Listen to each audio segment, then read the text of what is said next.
মৰমৰ ছাত্ৰীসকল, মই তোমালোকক আগৰ ভিডিঅ'টোতেই কৈছোঁ যে মই যেহেতু হাফ ইয়াৰলি কোৰ্সটো প্ৰায় এক্সামটো আহি গৈছে, প্ৰায় হাফ ইয়াৰলি কোৰ্সটো প্ৰায় শেষে, কোৰ্স প্ৰায় শেষে, গতিকে মই ভাবিছোঁ যে মোৰ চেনেলত মানে মাজে মাজে আপোনালোকৰ লগত আলোচনা কৰি থাকিম যিকোনো চেপ্টাৰৰ বিষয়ে। সেয়ে আজি মই এই 4 নম্বৰ চেপ্টাৰ দ্বিঘাত সমীকৰণ, ইংৰাজীত কোৱাড্ৰেটিক ইকুৱেশ্যন, এইটো চেপ্টাৰৰ 122 নম্বৰ পেজৰ 8 নম্বৰ অংকটো কৰিব বিচাৰিছোঁ। 122 নম্বৰ পেজৰ 8 নম্বৰ, এইটো CBSE কোৰ্সতো আছে। তোমাৰ page number 122, chapter 4, question number E। এতিয়া তোমালোকে চোৱা, এইটো চেপ্টাৰত আছে এখন ৰেলগাড়ীয়ে সমান দ্ৰুতিত 360 কিলোমিটাৰ ভ্ৰমণ কৰে। যদি ইয়াৰ দ্ৰুতি ঘণ্টাত 5 কিলোমিটাৰ বেছি হলেহেঁতেন ই একেটা ভ্ৰমণৰ সময় 1 ঘণ্টা কম ললেহেঁতেন। ৰেলগাড়ীখনৰ দ্ৰুতি উলিওৱা। এতিয়া তোমালোকে এটা কথা মন দিবা, যি বস্তুটো ওলাব দিছে সেইটোই দ্বিঘাত সমীকৰণৰ ক্ষেত্ৰত ধৰিব লাগিব। এতিয়া মই কি ওলাব দিছে? ৰেলগাড়ীখনৰ দ্ৰুতি।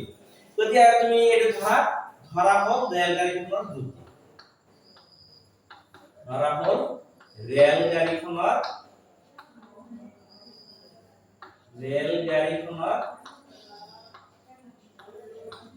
দ্ৰুতি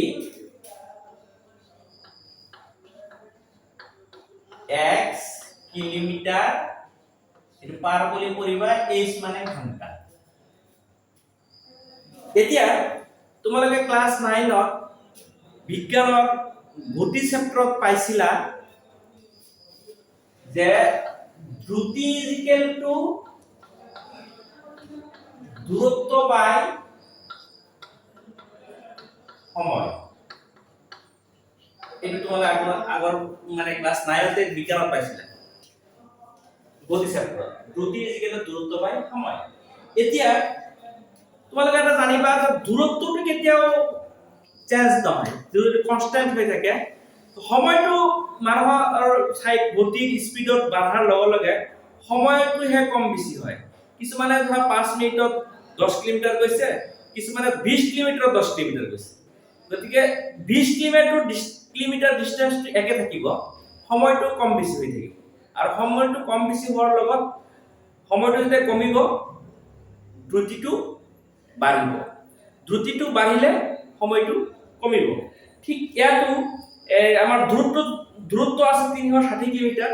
এইটো খুব জোৰে জোৰে গলেও 360 কিলোমিটাৰ যাব, আৰু খুব লাহে লাহে গলেও 360 কিলোমিটাৰ যাব।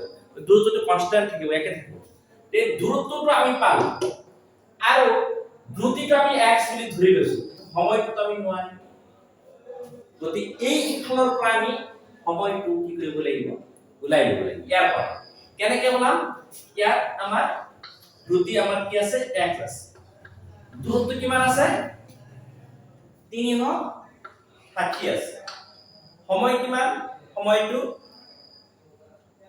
আমাৰ নাই। আমি যেহেতু আনাহে ধৰিম, সময়টো আমি আনাহে ধৰিম।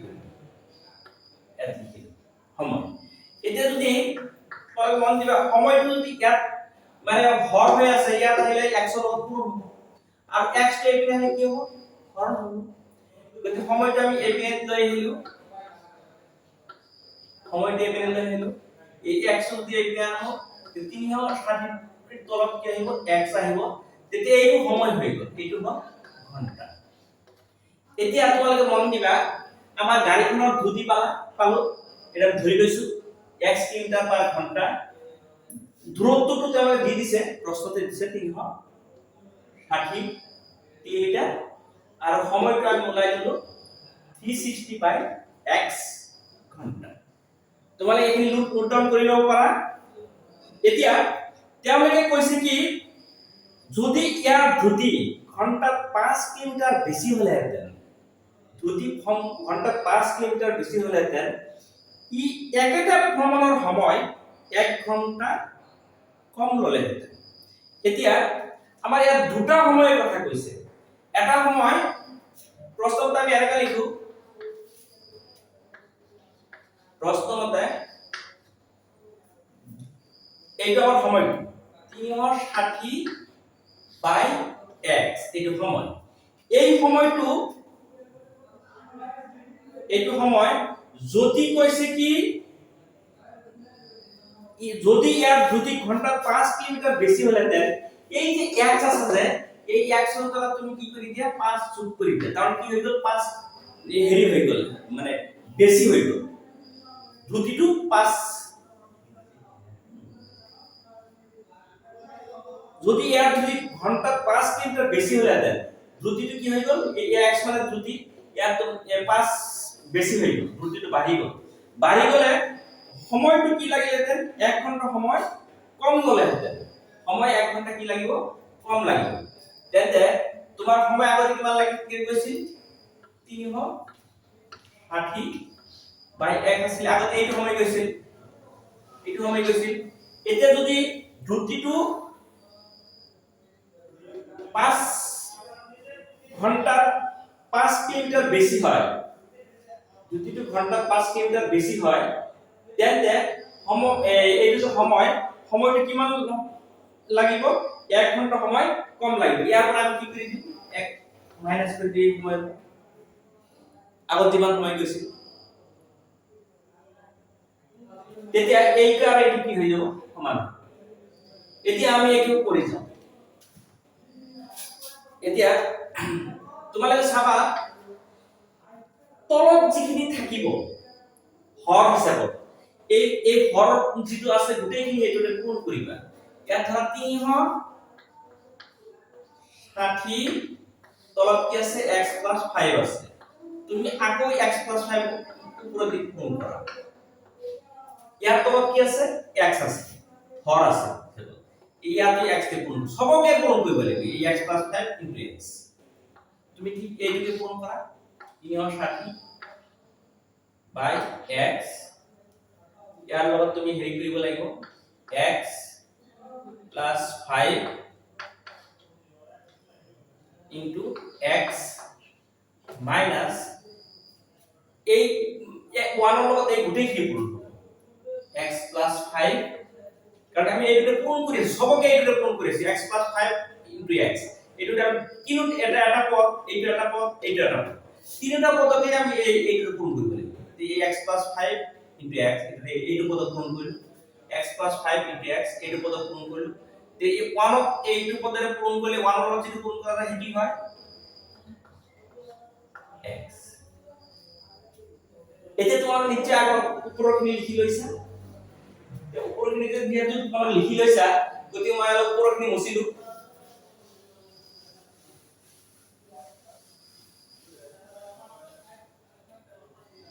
এতিয়া তোমার এই x + 5, এই x + 5 কাটা যাব, কাটা গলে তোমার এই 360 আর x পূরণ করা, 360x। এতিয়া তুমি এই x আর এই x কাটিব পারবে, সমান চিহ্ন দিল, সমান চিহ্ন দি তোমার এটা যেটা কাটিলা, 360x পূরণ করা, 360x, এই ব্র্যাকেটের মান পূরণ, ব্র্যাকেট মানে পূরণ, আকৌ এই 360 আর 5 পূরণ করবে লাগিব, প্লাস 5 শূন্য গুণ 0 হব, 5 6 গুণ 30 হব, 5 3 গুণ 15, 8 3 18 হব। তার পিছত আছে কি মাইনাস এইটো পূরণ হব, x স্কয়ার হব, আর x আর 5 পূরণ করলে -5x। বুঝি পালা নহয়, নিশ্চয় বুঝি পাব লাগে। সমান চিহ্নৰ সোঁফালে 360x প্লাস, সমান চিহ্নৰ বাওঁফালে 360x প্লাস, তেতিয়া এইখিনি আৰু এইখিনি ক্যান্সেল যাব, ক্যান্সেল গলে তোমালোকে এটা চাবা, এইটো আমি ক্যান্সেল কৰিলো, এইটো -x² এপিনে হলে +x² হ'ব, -5x এপিনে আহিলে প্লাস 5x হ'ব প্লাস 5x হ'ব আৰু 18 টো এইটো কেনসেল হৈ গৈছে এই 18 টো এপিনে প্লাস এপিনে আহিলে মাইনাস তুমি মাইনাস দি দিয়া ফিজিক্যাল টু কি হ'ব 0 এটা তোমালোক দেখা পালা না এটা কোয়াড্রেটিক ইকুয়েশন আহি গল দ্বিঘাত সমীকরণ আহি গল তে দ্বিঘাত সমীকরণ তুমি তিনটা হেৰি আছে এটা হৈছে বৰ্গ সম্পূৰণ পদ্ধতি হেতুৰো কৰিব পাৰিবা উৎপাদক পদ্ধতি হেতুৰো কৰিব পাৰিবা নাইবা দ্বিঘাত সূত্ৰ প্ৰয়োগ কৰি যেটো কৰা হয় হেতু কৰিব পাৰিবা সাধাৰণতে আমাৰ ল'ৰা-ছোৱালীবিলাকে দ্বিঘাত সূত্ৰটোই ভাল পায় সেই হিচাপত মই গান অনুমান কৰি তোমালোক যেন দ্বিঘাত সূত্ৰটোই ভাল পায় হিচাপত মই দ্বিঘাত সূত্ৰটোই কৰি আছো দ্বিঘাত সূত্ৰ কৰোতে তোমালোকে ইয়াত এটা লাইন লিখি ললেও কোনো অসুবিধা নাই ব্ৰেকেট দি লিখিবা ইয়াত ব্ৰেকেট দি দিবা ইকুৱেল টু 0 এটো ব্ৰেকেট দি থবা কিন্তু কাৰণ এইটো আমাৰ মানে এইটো নহয় তোমাক মিলাবৰ কাৰণে নিজে নিলিখিলেও চলিব নিলেখাটোই ভাল বেছি কিন্তু যাতে সবে বুজি পায় সব ধৰণৰ লছতে বুজি পায় সব লিখিছো তো x² আৰু x² মিলি গৈছে এই জায়গাত কি আছে 1 আছে নিশ্চয় a = 1 এই x মিলি গৈছে b ৰ জায়গাত কি আছে +5 আছে c ৰ জায়গাত আছে -1 8 এতিয়া আমাৰ দ্বিঘাত সমীকৰণ সূত্ৰটো কি আছিল x তোমালোকে নিশ্চয় মনত কৰিছা মনত মুখস্থ কৰিছা হয়তো -b plus minus b square minus 4ac by 2a আরে নাই এটা তুমি যার যার জায়গা যেটো আছে এটা বহাই দিয়া এর 5 b এর জায়গা 5 বহাই দিয়া -5 হবে প্লাস মাইনাস দিয়া √1 দিয়া b এর মান কি আছে 5 আছে 5 স্কয়ার আছে স্কয়ার হবে -4 এর মান কি আছে এর মান 1 এই পুটা মানে পূরণ c মান আছে -1 8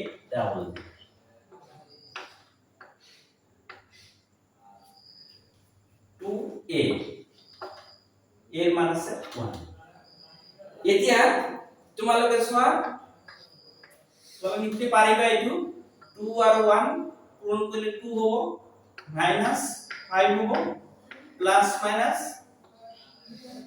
প্লাস প্লাস গুণ কি হবো 25 হবো এই মাইনাসে মাইনাসে প্লাস হবো 4 1 গুণ 4 আর 4 আর 18 পূরণ করলে 72 হয় 72 হবো আর এই দুটা শূন্য আহি যাব বুঝি পাইছা নহয় তোমালোকে নিশ্চয় এইটো লাইন লিখিছা তে মই এইটো লাইন মুছি দিলো এই সমান চিহ্ন তলতে দি যাও যাতে তোমার ডিসিপ্লিনটো মেইনটেইন হ'ব মই এই ইয়াতে জায়গা নাই কাৰণে মই লিখা নাই তুমি ইয়াতে লিখিলো তোমালোকৰ বহিত তলে লিখিবা এতিয়া চোৱা এই 2 টো থাকি যাব -5 টো থাকি যাব অলপ তলত লিখোতে তোমালোকৰ দেখাত অসুবিধা হ'ব পাৰে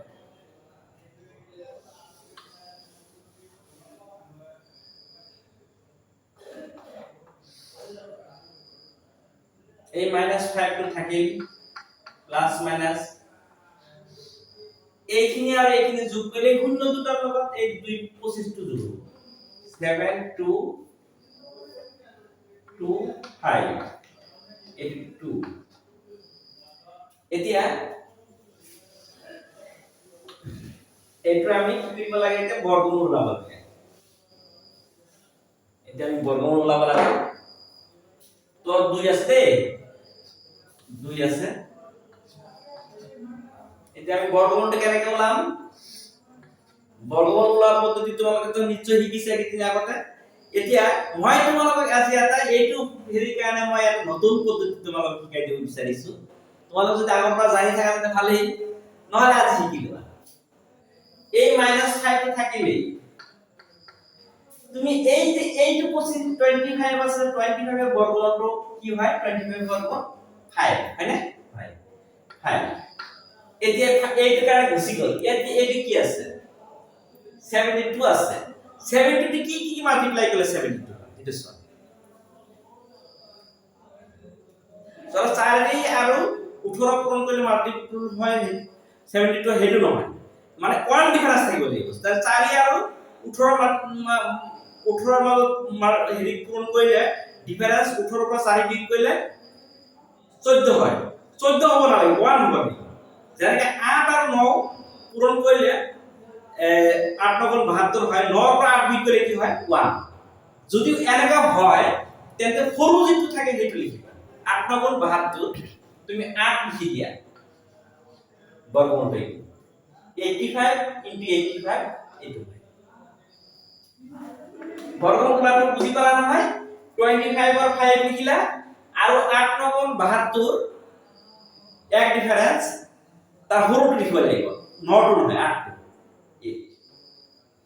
ধৰা এইটো চোৱা এইটো মই লিখিছো 1225 এই 1225 ৰ তুমি বৰ্গমূল ওলাব লাগে এই 25 ৰ বর্গমূল 5 আর এই 12 টা থাকিলে 12 টো 3 4 গুণ 12 তুমি 3 টো লিখি দিলে এইটো বর্গমূল থাকে ঠিক 65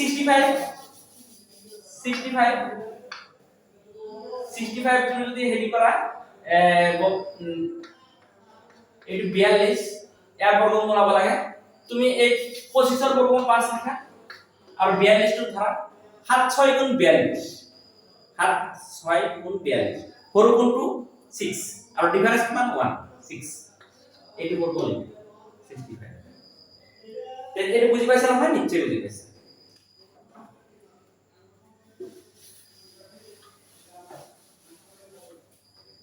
ইয়াতে প্লাস মাইনাস হ'ব তুমি এবাৰ প্লাস লিখিবা এবাৰ মাইনাস লিখিবা কমা দিবা মাজত এটা এইটোৰ পৰা যোগ কৰা 90 হ'ব এইটোৰ পৰা এইটো বিয়োগ কৰা -80 হ'ব এইটো আধা 2 এর মন দিবা 2 এর পূরণ মানে ডাবল 2 এর হরণ মানে আধা 90 এর আধা 45 হবে আর এইটো মাইনাস আছে মাইনাস টো তোমার কি হবে কই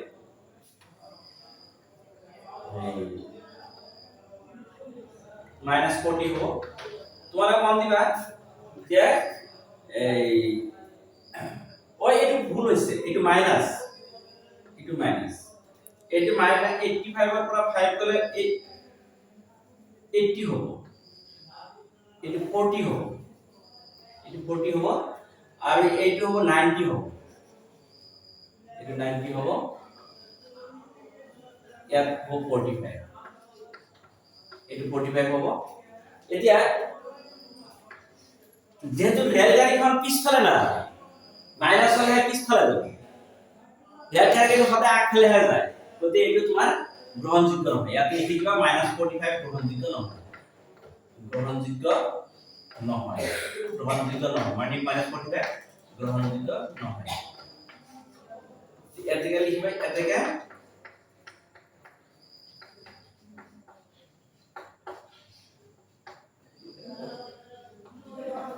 ৰেলগাড়িৰ গতি